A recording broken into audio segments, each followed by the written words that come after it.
ছোট্ট কয়েক লাইনের একটা গল্প বলি। 2011 বিশ্বকাপের সময় আমি মাত্র প্রথম আলো ছেড়ে সকালের খবর বলে একটা পত্রিকায় গেলাম। সকালের খবর খুব বড় আয়োজন করে তখন পত্রিকা আনতেছে। কিন্তু আপনারা জানেন যে যে কোনো পত্রিকা নতুন করে কাজ শুরু করার আগে দামি বলে একটা ব্যাপার হয়। মানে কয়েক মাস ধরে, কখনো 1 মাস কখনো 6 মাস ধরে ইন হাউস পত্রিকাটা ছাপা হতে থাকে। প্রতিদিন পত্রিকার কাজ হয়, কিন্তু ওই পত্রিকা মানুষের কাছে পৌঁছানো হয় না। নিজেরা দেখা হয় যে সব ঠিক আছে কিনা। সেই পর্বে শুরু হয়ে গেল 2011 বিশ্বকাপ।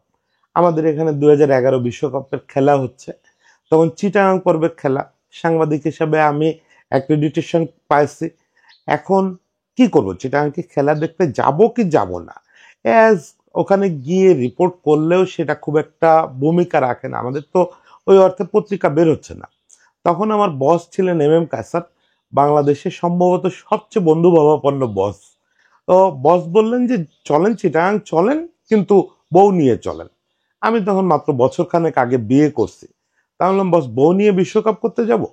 তো বস মজা করে বললেন যে চলেন, গিয়ে রাঙামাটি কক্সবাজার একটু ঘুরবেন, মাঝে মাঝে খেলা দেখবেন। বাংলাদেশের খেলোয়াড়রা যদি বিদেশ ট্যুরে বউ বাচ্চা নিয়ে গিয়ে পিকনিক করতে পারে, আপনি একটু সাংবাদিকতা করতে গিয়েও এটা করতে পারেন, এতে সমস্যা নাই।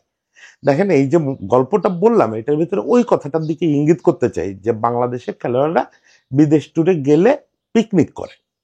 এই জিনিসটা আমি একটু আজকে বলতে চাই। আজকে আপনারা দেখতেছেন যে সকালে অলরেডি একটা কন্টেন্ট যেটা আপনারা দেখছেন, যেটা ভেরি আনলাইক মি। আমি আসলে খেলোয়াড়দের খুব বেশি সমালোচনা হয়, খুব বেশি আঘাত করা হয় এরকম কথা বলতে চাই না। এবং আমার সারা ক্যারিয়ার জুড়ে আপনি খুব একটা এরকম নজির পাবেন না যে আমি খেলোয়াড়দের সমালোচনা করে কথা বলছি বা লিখছি।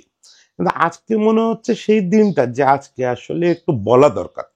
একবার তো বললাম একটা বিষয়, এবার আরেকটা বিষয় বলি যে আমরা আসলে আমাদের খেলোয়াড়রা যখন দেশের বাইরে খেলেন, সেটা বিশ্বকাপ হোক, চ্যাম্পিয়ন্স ট্রফি হোক বা বাইল্যাটারাল সিরিজ হোক, তারা আসলে কতটা ব্যাপারটারে খেলা হিসেবে নেন না কতটা পিকনিক হিসেবে নেন, এটা একটু আজকে আলোচনা করি। আজকে এই পিকনিকের আলোচনাটা কেন করতেছি এটা নিশ্চয়ই আপনারা বুঝতে পারতেছেন। যে সমালোচনার বিষয়টা হচ্ছে যে ইন্ডিয়ার বিপক্ষে ম্যাচের আগের রাতে আমরা কি করছি, আমাদের খেলোয়াড়রা কি করছে। ইন্ডিয়ার বিপক্ষে ম্যাচের আগের রাতে আমরা দেখছি যে আমাদের খেলোয়াড়রা কেউ একজন, এইটা কিন্তু আমি নিশ্চিত না যে ঠিক কে ওইটা আপ করছেন বা কে আসলে ওই প্রোগ্রামটা হোস্ট করছেন, কিন্তু এটা ঠিক যে আমাদের ন্যাশনাল টিমের খেলোয়াড়দেরকে আমরা দেখছি যে একটা স্পেশাল ডিনারে একত্রিত হয়েছেন। সেটা কারোর আয়োজন করা। এখন বলা হচ্ছে যে এটা তামিম আয়োজন করছেন, তামিম ওদেরকে ডিনার করেছেন, হতে পারে। বা কোনো দুবাই প্রবাসী বাঙালিও করতে পারেন। আমার ধারণা এসব ক্ষেত্রে যেটা হয় যে প্রবাসীরাই সাধারণত এই অ্যারেঞ্জমেন্টটা করেন, করে ক্রিকেটারদের দাওয়াত দেন, ক্রিকেটাররা মহা আনন্দে ওখানে চলে যান। এবং যাওয়ার পরে যে খাবার চয়েসটা, এটা সাধারণত হোস্টের চয়েস অনুযায়ী হয়।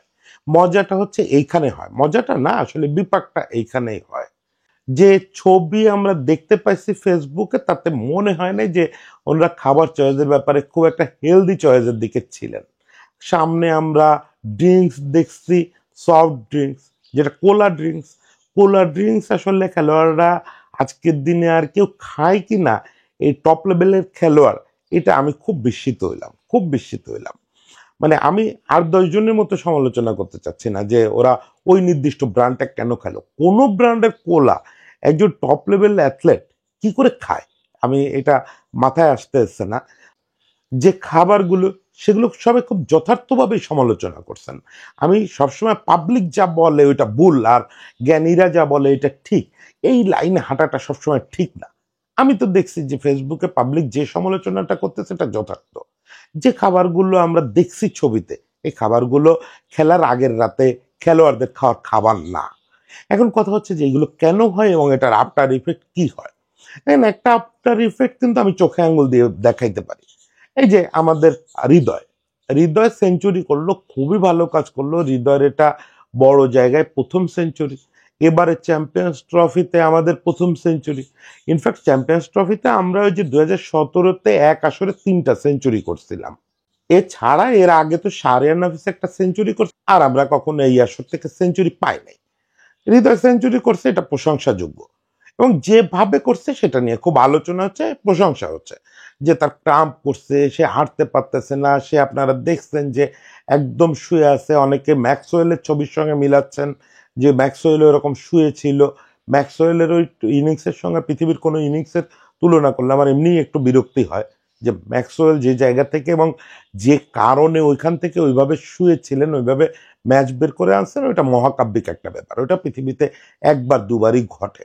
তো যাই হোক, মানে কিন্তু হৃদয়ের এই ঘটনাটার পেছনে এখন আমি যদি বা কেউ যদি দাবি করে যে আগের রাতের এই অয়েলি ফুড কনজামশন বা কোলা কনজামশন এগুলোর একটা ভূমিকা আছে, তাহলে কি খুব অন্যায় হবে?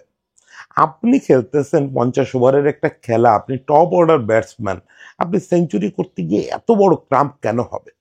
ক্রাম্প কিন্তু এমন জিনিস না যে আকস্মিক কোনো ইনজুরি। সাধারণত সাধারণত ক্রাম্প হয় আপনার ফিটনেসের অভাবে এবং আপনার শরীরের যদি পানির স্বল্পতা থাকে। এই দুটো হচ্ছে ক্রাম্পের মূল কারণ। দেখেন, আমি মেডিকেলের লোক না, কিন্তু দীর্ঘকাল মাঠে যাতায়াত, এতকাল মাঠে যদি একটা ছাগলেরও যাতায়াত করান, এবং ওই মাঠে তো ডাক্তাররা থাকেন, ফিজিও থাকেন, ওনাদের সঙ্গে কথাবার্তা বললে ওই ছাগলেরও একটু মেডিকেল জ্ঞান তৈরি হয়। ফলে এইটুকু জানি যে ক্রাম্প যত না হঠাৎ করে আসা ফিজিক্যাল ইস্যু, তার চেয়ে বেশি ফিটনেস ইস্যু অথবা ডিহাইড্রেশন ইস্যু। কারণ আপনি যদি খুব বেশি অয়েলি ফুড কনজামশন করেন রাতে ঘুমানোর আগে, আপনি ডিহাইড্রেট হবেন। আপনি মাঠে নামলে আপনার শরীর পানি স্বল্পতায় ভুগবে, তাতে আপনি যতই পানি খেয়ে নামেন না কেন। আর্লি মর্নিং খেলা শুরুর সময় নিশ্চয়ই আপনি এক জার পানি খেয়ে নামতে পারবেন না, আর পানি খেয়ে নেমে ওই ফুড কনজামশনের ডিহাইড্রেশন ঠেকানো যায় না। তাই শরীরে আরো পানি দরকার, পানি বেশি বের হয়ে যাচ্ছে। মানে যেটা হয় যে আমাদের ইমরুল কায়েসের ক্ষেত্রে, ওর উদাহরণটা বারবার দেই, ওরটা ন্যাচারাল, ওর শরীরের এইটা একটা ব্যাপার। এবং আমার খুব দুঃখ লাগে যে ওরে নিয়ে কখনো এই লেভেলে কাজ হয় নাই। আমার ধারণা ওরে নিয়ে যদি মেডিকেল ইয়েতে খুব ভালো কাজ হতো, ওর ফিটনেসটা আরো ভালো হতো এবং ও আরো বেশি সার্ভিস দিতে পারতো। কারণ ওর হচ্ছে খুব বেশি ডিহাইড্রেট হয়। ইমরুলের আপনারা যদি 20-25 রানের ইনিংস দেখেন, তাও দেখবেন যে দর দর করে ঘামতেছে, ওর সারা শরীর থেকে পানি পড়তেছে। কেন হইতো তো আমি জানি না। ওরটা মানে একেবারে বাই বর্ন, ওরে তো চিনি অনেক ছোটবেলা থেকে। ওর শরীর ওই খুব বেশি ঘামে এবং বড় ইনিংস খেললে, 100-150 রানের ইনিংস খেললে ও আসলে আর পারে না, তখন হাঁটতে পারে না। ওইটার কারণ ওই যে ডিহাইড্রেশন জনিত ক্রাম্প, সেই জিনিসটা তহিদ হৃদয়ের হয়েছে। ওরে আমি ঘামতে দেখছি, ওরে আমি দেখছি যে ও ওই ক্রাম্পে আক্রান্ত। এখন আমি যদি 2-2-4 মিলায় বলি যে তুমি কালকে রাতে খুব বেশি অয়েলি ফুড খাইছো, যেটার কারণে তোমার ডিহাইড্রেশন হয়েছে, তোমার শরীর ডিহাইড্রেট হয়ে গেছে। এখন এটা আসলে ওই টিম ডক্টর বলতে পারবে যে সে ঠিক কি খাবার খাইছে এবং ওই অয়েলটা আসলে তার শরীর ডিহাইড্রেট করায় ভূমিকা রাখছে কিনা। কিন্তু আলোচনাটা তো তৈরি করলেন। আপনি দেখেন শুভমান গিল ওই ম্যাচে সেঞ্চুরি করলো, কি স্বাচ্ছন্দ্যে, যখন 100 করে বেরোয় আসতেছে তখনও দেখে মনে হচ্ছে যে ও মাত্র 2-3 রান করছে, এই বোধহয় 2-3 মিনিট আগে উইকেটে গেছে, কতটা জোরে লাগতেছে। এই ফিটনেস কোত্থেকে আসে? এই যে বিরাট কোহলি আজকে বয়স কত, এই বয়সে বিরাট কোহলি বাজে আউট হচ্ছে, রান পাচ্ছে না, এভরিথিং ইজ ওকে, কিন্তু কখনো আপনার মনে হয় যে ওর ফিটনেসে কোনো সমস্যা আছে? কেন মনে হয় না? বিরাট কোহলির লাইফস্টাইল কি একটু খোঁজ নেন তো। বিরাট কোহলি কোনো অয়েলি ফুড ভুলেও কি কখনো স্পর্শ করে? আপনি বিরাট কোহলির আন্ডার 19-এর ছবি দেখেন, আমাদের চোখের সামনে খেলছে তো আন্ডার 19, সেই সময় ছবি দেখেন কিরকম গল্লু গাল্লু মোটা মোটা ছিল, খুবই আনফিট ছেলে ছিল বিরাট কোহলি। সেই ছেলে নিজেকে অ্যাথলেটিজমের ফিটনেসের সর্বোচ্চ পর্যায়ে নিয়ে গেছে। এবং আজকে লোকেরা, ফিজিক্যাল ট্রেনাররা বাচ্চাদের যখন ট্রেনিং করে, বিরাট কোহলির উদাহরণ দেয় যে দেখো তুমি কিভাবে নিজেকে ফিটনেসের সর্বোচ্চ লেভেলে নিবা। তার উদাহরণ হচ্ছে চোখের সামনে বিরাট কোহলি। বিরাট কোহলি যত বড় লিজেন্ডারি ব্যাটসম্যান, একই রকম ডিসিপ্লিনারি লাইফ লিভ করার জন্য, খাবারে স্যাক্রিফাইস করার জন্য খুবই বিখ্যাত। আপনারা যদি একটু ক্রিকেটের অন্দরমহলের খবর রাখেন, দেখবেন প্রতিটা কোচ তার বাচ্চাদের বিরাট কোহলির উদাহরণ দেয় যে বিরাট কোহলি হও, ওর মতো খাবার স্যাক্রিফাইস করো। তোমার প্রিয় খাবার ছিল বিরিয়ানি, ছুঁড়ে ফেলো। তোমার প্রিয় খাবার ছিল কোলা, টাচ করো না। সেই জিনিসটা আমাদের কই? সেই জিনিসটা বিদেশ গেলে কেন আমরা ভুলে যাই? বিদেশ গেলে ভুলে যাই, এই কথাটা কেন বারবার বলতেছি? এটা শুধুই চ্যাম্পিয়ন্স ট্রফিতে ঘটে নাই, আমাদের অলমোস্ট এভরি গ্লোবাল ইভেন্টে এবং দেশের বাইরের বাইল্যাটারাল সিরিজে এই জিনিসটা ঘটতে থাকে। আমরা যখন অস্ট্রেলিয়াতে যাই, ইংল্যান্ডে যাই, আমেরিকায় যাই, আমাদের টিম দেখবেন আপনারা নিউজ পেপারে বা খবরে, আজকাল টিভিতে এটা দেখবেন খুব নিয়মিত ব্যাপার যে ওই দেশে গিয়ে প্রবাসীদের অন্তত 3-4টা দাওয়াত অ্যাটেন্ড করে। ওয়ার্ল্ড কাপের মতো ইভেন্টে, 2019 ওয়ার্ল্ড কাপের মতো ইভেন্টেও যতদূর মনে পড়ে, আমাদের টিম প্রবাসীদের দাওয়াত নিয়েছিল। এই দাওয়াতে দুইটা নারকীয় জিনিস হয়। একটা তো আমি মনে করি যে খেলোয়াড়দের এই সস্তা করা উচিত না, এবং আমি যেটা শুনি, মানে এটা একটু আনভেরিফাইড একটা তথ্য, সেটা হচ্ছে যে এইসব দাওয়াতে অ্যাটেন্ড করার জন্য আমাদের ক্রিকেটাররা পেমেন্টও নেন। আমি এটা নিশ্চিত না, এটা আমি নিশ্চিত হয়ে বলতে পারতেছি না, কিন্তু এরকম একটা গুঞ্জনও আছে যে অস্ট্রেলিয়ার সম্ভবত একটা দাওয়াতের ক্ষেত্রে এটা কেউ কেউ রিপোর্টও করছিল যে এই দাওয়াতে যে কয়জন অংশ নিচ্ছিল, আপনারা জানেন স্বাভাবিকভাবে এই না একটা নাম সেখানে কমন থাকবে যে তারা পেমেন্ট নিয়ে দাওয়াতে অংশ নিচ্ছে। তো পেমেন্ট নিক বা না নিক, একটা টিম, আমাদের ন্যাশনাল টিম বাংলাদেশ থেকে অস্ট্রেলিয়া বা ইংল্যান্ডে গেছে, ওখানে একটা হয়তো রাজনৈতিক দলের কিছু লোক তারা চাইলো, আর আপনি সেখানে ন্যাশনাল টিম নিয়ে হাজির হয়ে গেলেন। আপনারা দেখছেন সেসব জায়গায় যেটা ফার্স্ট খারাপ এফেক্ট, সেটা হচ্ছে যে ছবি তোলা, তারপরে বক্তব্য দেওয়া, তারপরে এগুলা নিয়ে হইচই হয়, বাজে ব্যাপার হয়, তাদের দিয়ে রাজনৈতিক কথা বলানোর চেষ্টা করা হয়, নানা রকম বাজে ব্যাপার ঘটে। এটা একটা ব্যাপার আছে। এবং একই সঙ্গে আমি বলি যে ন্যাশনাল টিমটা এত সস্তা করা উচিত না, যতই খাতিরের হোক। যে অমুক ভাই উনি এক সময় আমাদের ক্রিকেটের সঙ্গে খুব ইনভলভ ছিলেন, উনি ডাকছেন, না যেয়ে পারি না। দিস ইজ ন্যাশনাল টিম রে ভাই, আপনার যদি ডাকতে হয় ওরা দেশে ফিরুক, দেশে ফেরার পরে বিমানের টিকিট পাঠায়েন, বিমানের টিকিট পাঠায় ওদের বাসায় নিয়ে খাওয়ায়, আপনি সেটা বলে দেন। যে ডাকতেছে আমি তার দোষ দেই না, বা আমিও তো যদি চান্স পাই ন্যাশনাল টিমের সব ক্রিকেটারদের বাসায় দাওয়াত দেবো, দাওয়াত দিয়ে হয়তো ওইরকম খাওয়াইতে পারবো না, খাওয়াইতে হবে হয়তো ডাল আর ডিম ভাজা, মাশরাফি খুব ভালো খাবে, এছাড়া বাকিরা হয়তো খাইতেই পারবে না, কিন্তু দাওয়াত তো দিতে আমারও ইচ্ছা করে। কিন্তু তার মানে কি যার ইচ্ছা করবে তার বাসায় গিয়ে হাজির হবে। এরপরে হচ্ছে ফুডিং, যে ফুড সিলেক্ট করা হয় অলমোস্ট 100% ক্ষেত্রে আমরা রিপোর্টারদের কাছ থেকে জানতে পারি যে খুবই আনহেলদি খাবার খান তারা এই জায়গাগুলোতে। বিরিয়ানি থেকে শুরু করে, মানে যখন প্রবাসীরা, যেটা হয়, আমি তো প্রবাসীদের প্রতি খুবই শ্রদ্ধাশীল, কারণ ওনারা দেশের একটা মানুষ, এটা ক্রিকেটার না হয়ে দেখেন, আবার ওনাদের এই গুণটাও বলতে হবে যে আমাদের বহু সাংবাদিক কিন্তু এইসব ট্যুর কাভার করতে গিয়ে হোটেল ভাড়া দিতে হয় না, সেটা তারা ইচ্ছা করে হোটেল ভাড়া ফাঁকি দেন তা না, এদেরকে জোর করে এইসব প্রবাসীরা নিজের বাসায় রাখে, নিজের বাসা থেকে খাবার দিয়ে দেয়, যে দুপুরে আইসিসির খাবার না খেয়ে বাসায় রান্না করা খাবার খেয়েও। এই প্রবাসীরা এত ভালো, তারা চায় যে দেশ থেকে লোকগুলো আসছে কেউ যেন কষ্ট না করে, কেউ যেন বাইরের খাবার খেয়ে কষ্ট না পায়। ওই সাংবাদিকদের মতোই তারা ক্রিকেটারদেরও ট্রিট করতে চায়। কিন্তু এই 2024-25 সালে সেটা চলবে না রে ভাই। এই আবেগরে সম্মান দিতে হবে, ওনাদের সঙ্গে দেখা করতে হবে, ওনাদের হোটেলে আসতে বলতে হবে, ওনাদের সঙ্গে দেখা করতে হবে, ছবি তুলতে হবে, ওই পর্যন্ত। ওই যে বাসায় যে আপনি যা খাওয়াইলো তাই খাইলেন, এটা এটা এটা চলা যাবে না। এই যে ম্যানেজমেন্টের সমস্যা, আমাদের ম্যানেজমেন্ট এইগুলা মনিটরিং এর মধ্যে রাখে না।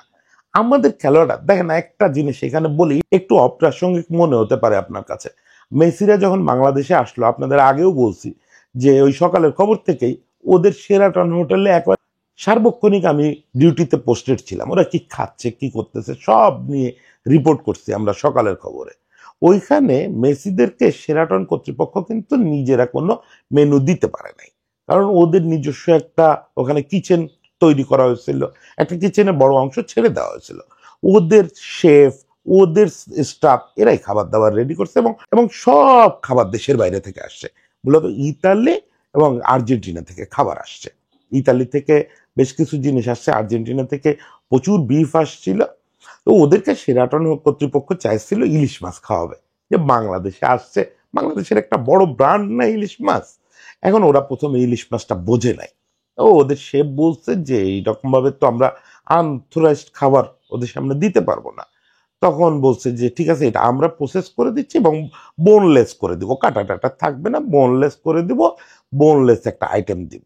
তারপরে খাবারটা গেছে শেফের কাছে, ও সেরাটন কর্তৃপক্ষ বলছে যে অ্যাটলিস্ট আপনারা মেসের সামনে জিনিসটা দেন, এটা যে ফ্লেভার, ও ফ্লেভার দেখে খুশি হবে। শেফ ওই জিনিসটা পারমিট করে নাই। শেফ যেটা করছে, মেডিকেল টিমের সঙ্গে কথা বলছে, ফিজিও টিমের সঙ্গে কথা বলছে, তারা বলছে যে না ভাই, এটা আমরা ঠিক নিশ্চিত না যে এটার ক্যালোরি ট্যালোরি কেমন কি, এটা আমরা মানে যদি আগে চেনা খাবার হতো তাহলে আমরা হয়তো অ্যাপ্রোচ করতে পারতাম, এটা আমরা সামনে দিব না, দিলে যদি খায় তাহলে এটা আমাদের জন্য সমস্যা, কারণ আমরা তো নিশ্চিত না যে এই খাবারের আফটার ইফেক্ট কি। দেখেন, ইলিশ মাছ আমাদের কাছে কত বড় একটা ব্যাপার না, ওরা ইলিশ মাছ চেনে না, ওরা হয়তো সার্ডিন চেনে বা ওই গোত্রের অন্যান্য মাছ চেনে, কিন্তু ইলিশ মাছের ব্যাপারে ওদের শেফ নিশ্চিত হতে পারে নাই। নিশ্চিত হইতে পারে নাই বলে খাবারটা কিন্তু মেসিদের টেবিলেই যায় নাই। এটা অফার করা তো অনেক দূরের ব্যাপার। এইটা হচ্ছে আপনার ম্যানেজমেন্টের ভূমিকা। এখন আমাদের টিমে তো আর ওদের মতো শেফ নাই, কিন্তু ডাক্তার তো আছে, একজন ফিজিও তো আছে, একটা টিম ম্যানেজমেন্ট তো আছে। তারা কেন পারমিট করবে যে ইন্ডিয়া ম্যাচের আগের রাতে তোমরা হোটেলে গিয়ে যা খুশি তাই ডিনার করতে পারো? ওই ডিনারটার আফটার ইফেক্ট কি কি হতে পারে, হোক বা না হোক, এই জিনিসটা তাদের তো মাথায় থাকতে হবে। একইভাবে যখন বিদেশে গিয়ে ওই যে বিভিন্ন বাড়িতে দাওয়াত খেয়ে বেড়ায়, বিভিন্ন প্রবাসীর দাওয়াত খেয়ে বেড়ায়, মানে কি খাচ্ছে, কেন খাচ্ছে, ওই খাবারের কারণেই তো ম্যানেজমেন্টের পারমিট করা উচিত না যে না তোমরা পিকনিক করতে আসো নাই, এসব খাবার কি না কি দিবে, ওইগুলো খাইলে আমার বিপদ হয়ে যাবে। এবং আমি জানি একবার অস্ট্রেলিয়াতে সম্ভবত এরকম ওই খুবই আনহেলদি খাবার খেয়ে আমাদের কয়েকজন খেলোয়াড় অসুস্থ হয়ে পড়ছে। কালকে দেখলাম ফেসবুকে একজন সন্দেহ করছে যে রিয়াদের অসুস্থতাটা কি আসলে শারীরিক অসুস্থতা নাকি ওই খাবারের কারণে হয়েছে। দেখেন, আমি জানি যে রিয়াদের অসুস্থতা খাবারের কারণে হয় নাই, ওটা পত্রিকাতে রিপোর্টও হয়েছে যে খাবারের সঙ্গে সংশ্লিষ্ট কিছু না, কিন্তু লোকেদের তো এই সন্দেহ করার অধিকার আছে। সবাইকে তো আপনি গিয়ে বলে আসতে পারবেন না যে রিয়াদ এই কারণে অসুস্থ হয় নাই, এই কারণে হয়েছে। লোকেদের 16 আনা অধিকার আছে এই সন্দেহ করার যে রিয়াদের মতো ইনফর্ম ক্রিকেটার যে আগের 4-5 ম্যাচে ওরকম তুমুল ব্যাটিং করছে, তারা আমরা কেন পাইলাম না? তাহলে কি ওইখানে খাবারের কোনো ভূমিকা আছে? এই সন্দেহটা আপনি কেন করতে দিবেন? ফলে এই প্র্যাকটিস থেকে আমাদের সরে আসতে হবে। হ্যাঁ, ম্যানেজমেন্টের রোল প্লে করতে হবে, ম্যানেজমেন্টের বুঝতে হবে আমি কখন কোন খেলোয়াড়কে কি জায়গায় পাঠাতে পারি, কি খাবার খাইতে দিতে পারি, কি বলতে দিতে পারি। এই বলতে দেওয়ার কথায় মনে পড়লো, আশরাফুল যখন 190 রানের গড়ে ব্যাট করে শ্রীলঙ্কায়, তখন একটা অদ্ভুত কাজ হলো।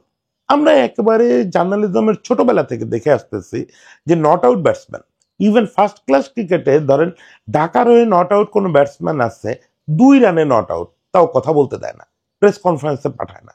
নট আউট ব্যাটসম্যানরা একটা তুলার বিছানায় রাখা হয়, বিশেষত সে যদি 190 রানের ঘরে থাকে বা শুধু 90 রানের ঘরে থাকে, তারে তো ওদিন যতটা সম্ভব ওই যে আমরা বলি না পুতু পুতু করে রাখা, মানে ও ঘুমাতে চাইলে ঘুমায় দিতে হবে, ওর যাতে ঘুমটা সুন্দর হয়, সবকিছু যাতে সুন্দর হয় সেইভাবে রাখা। আশরাফুলকে কি করা হলো? প্রেস কনফারেন্সে নিয়ে আসা হলো।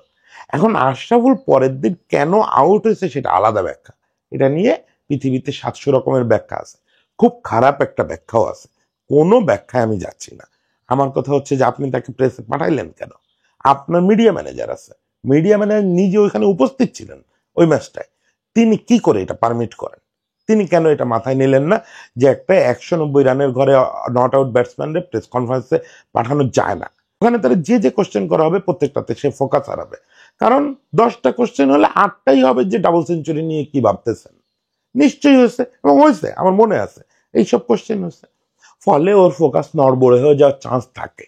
ওর তখন মাঠের খেলার চেয়ে, মানে মাঠে খেলাটা কি, মাঠে খেলা হচ্ছে বল বাই বল খেলা, আপনি কত রানে যাচ্ছেন কি করতেছেন ওটা থাকবে মাথার পিছনে। মাথার সামনে আপনি মূলত চিন্তা করবেন হচ্ছে প্রত্যেকটা বল নিয়ে, যে এই বলটা 4 মারবো, সিঙ্গেল নেবো না এই করবো। কিন্তু আপনি যদি একবার 192 রানের দাঁড়ায় 200 রানের কথা ভাবা শুরু করেন, আপনি পারবেন না 200 রানে পৌঁছাতে। এটাই ক্রিকেট, যে আপনাকে ফোকাস থাকতে হবে। এই ফোকাসটা নষ্ট হয়ে যায় যখন আপনি 200 রান নিয়ে বেশি কথা বলেন। তার মানে ওইটা ম্যানেজমেন্টের একটা ভয়াবহ ভুল ছিল। আমি বলতেছি না, আবারও বলি যে আমি বলতেছি না যে আশরাফুল ওইটার কারণে আউট হয়ে গেছিল, কিন্তু রিয়েলিটি হচ্ছে যে আশরাফুলকে আউট হওয়ার সুযোগ করে দিছি আমরা। আমরা ওই আলোচনাটা রেখে দিছি আজও পর্যন্ত যে আশরাফুল ওই দিন প্রেস কনফারেন্সে না গেলে হয়তো ডাবল সেঞ্চুরিটা পেয়ে যেত। আর আশরাফুল আপনারা চেনেন, আশরাফুল অত বেশি ফোকাস ছিলেন না, সে অন্য বিষয়ে কথা বলতে গেলে অন্য জগতে চলে যাওয়ার ব্যাপক সম্ভাবনা থাকে। এই জিনিসগুলো আমার মনে হয় 2025 সালে এসে ম্যানেজমেন্টের একটু কঠোর হওয়া এবং নিয়মানুবর্তী হওয়ার সময় চলে আসছে। যে ম্যাচের আগের রাতে ইন্ডিয়ার বিপক্ষে, ম্যাচের আগের রাতে আপনি ইন্ডিয়া টিমটা কল্পনা করতে পারেন পাকিস্তানের বিপক্ষে ম্যাচ, এই যে এখন যখন কথা শুনতেছেন তখন চলতেছে, এই গত রাতে ইন্ডিয়ার টিম কোথাও দাওয়াত খাইছে, ওই দুবাইতেই তো আছে তারা, বা কোথাও এরকম ডিনার করে ছবি দিচ্ছে, এটা আশা করতে পারেন? তাহলে ইন্ডিয়ান মিডিয়া কি করতো এতক্ষণ? প্রত্যেকের চামড়া ঝুলায় ঝুলায় রাখতো যে তোমরা দাওয়াত খেয়ে বেড়াও পাকিস্তানের বিপক্ষে ম্যাচ। আমাদের কাছে তো ইন্ডিয়ার বিপক্ষে ম্যাচটা তার চেয়ে বড় ছিল, আমরা ওই ম্যাচটা ছিল আমাদের এই চ্যাম্পিয়ন্স ট্রফিতে একমাত্র সম্ভাবনা। আমি নিষ্ঠুরভাবেই বলি যে ওই ম্যাচটা আমাদের ওই উইকেটটাই ছিল আমাদের একমাত্র পছন্দের উইকেট, বাকি 2টা উইকেট রাওয়ালপিন্ডিতে খেলতে হবে আমাদের হাইওয়েতে। ওই হাইওয়েতে কি করবো উপরওয়ালা জানে, সেই ম্যাচটার আগে আমরা এটা পারমিট করলাম। দেখেন, আমি অত সমালোচনা করতে চাই না যে ওইসব কারণেই আমরা হারছি, ওগুলা না হলেও হয়তো হারতাম, ওগুলা হইছে তাতেও হারতাম, কিছু যায় আসে না। এই সুযোগটা মানুষকে দেন না এই কথা বলার। আর এটাও ঠিক, আজকে এই সময়ে এসে অ্যাথলেটদের, ক্রিকেটারদের নিজেদের ফিটনেস ফুডিং নিয়ে অনেক সচেতন হইতে হবে। যাচ্ছে তাই খাবার, কেউ বললো, অফার করলো, কোনো বড় ভাই ডিনার অফার করলো আর আপনি খাইলেন, এত সোজা না। ডিনার তো রোহিত শর্মাও করছে, সে তো অক্ষরের দাওয়াত দিয়ে করছে, পরে কালকে ছবি দেখলাম যে আরও কারে কারে নিচ্ছে, মানে রোহিতকে একারে খাওয়াইতে দেয় না অক্ষরে, সেটা তো খেলার পরে করছে, এই যে পরশু দিন করছে। এবং ওদের ডিনারের ইয়েটা দেখলাম প্রত্যেকের সামনে সুপের বাটি। আমি একেবারে এই লেভেলে নামতে চাচ্ছিলাম না যে খাবারের আইটেমের কথা বলি, কিন্তু রিয়েলিটি এইটা। ওরা ওই ডিনার করতে গিয়েও সচেতন থাকবে বা ডাক্তারের কাছে শুনে আসবে যে আমরা ডিনারে সর্বোচ্চ কোন কোন মেনু নিতে পারি। This is cricket, this is cricket. এটা শুধু ওই আপনি রাত দিন নেটে বসে বল ঠেকালেন, নেটে বসে বল ঠেকালেন আর সিধা খেলো করে যদি হইত, তাইলে অনেক দূর আগাইতে যেত। এটা একটা হোলিস্টিক লাইফস্টাইল, এটা আপনাকে পুরোপুরি দেখতে হবে। আপনি কি শার্ট পরবেন, আপনি কিভাবে ভাববেন, আপনি এমনকি আপনার পারিবারিক জীবনটা কি হবে, ওইটাও আপনার আসলে টিমের পার্সপেক্টিভ থেকে দেখতে হবে। এত সোজা না। ওই আবার সেই সচিন টেন্ডুলকারের কথা বলি যে 100 crore মানুষ একটা দায়িত্ব দিচ্ছে কাদের উপরে, কিছু তো স্যাক্রিফাইস করতেই হবে, সব কিছু নিয়ে তো এটা করা যাবে না। সেই স্যাক্রিফাইসের জায়গাটায় আসেন। সবাইকে শুভেচ্ছা, সবাইকে শুভেচ্ছা। আশা করি যে আজকের পরে আর এই চ্যাম্পিয়ন্স ট্রফি চলা অবস্থায় আমাদের টিমের সমালোচনা আমার আর করতে হবে না। সবাই ভালো থাকবেন।